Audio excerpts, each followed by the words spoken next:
অর্থনৈতিক বিষয় ও সরকারি ক্রয় সংক্রান্ত নানা সিদ্ধান্ত চূড়ান্ত করতে মঙ্গলবার সচিবালয়ে সাপ্তাহিক বৈঠকে বসে এ নিয়ে গঠিত উপদেষ্টা পরিষদ। এতে সভাপতিত্ব করেন অর্থ উপদেষ্টা ড. সালেউদ্দিন আহমেদ। বৈঠকে চট্টগ্রাম বন্দর কন্টেইনার হ্যান্ডলিং, ডিএপি, ইউরিয়া সার ক্রয় ও এলএনজির বিষয়ে সিদ্ধান্ত হয়। এছাড়া রংপুরে ৩০টি স্কুল সংস্কারের বিষয়ে অনুমোদন দেয়া হয়। পরে সাংবাদিকদের বৈঠকের সিদ্ধান্তের কথা জানান অর্থ উপদেষ্টা।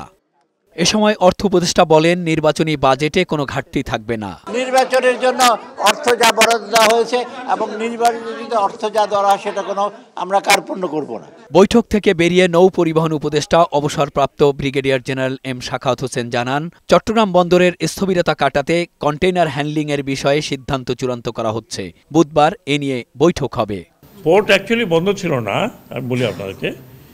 পোর্টে যে অবস্থা ছিল ৩-৪ দিন একটা অলরেডি যেগুলি এক্সপোর্ট হওয়ার কথা ওগুলো ঢুকে গেছিলো, জাহাজীকরণ বাকি ছিল। কাজে ওইটাতে কোনো এফেক্ট হয়নি 3 দিন। যেটা এফেক্ট হয়েছে সেটা হচ্ছে এই জাহাজীকরণের পরে যেগুলো ভেতরে যাওয়ার কথা কাস্টম চেকিংয়ের পরে সেগুলোতে এফেক্ট হয়েছে। সরকারের সঙ্গে আলোচনার আগে এনবিআরের কর্মকর্তা কর্মচারীরা তাদের আন্দোলন প্রত্যাহার করে নিয়েছেন বলেও জানান উপদেষ্টারা।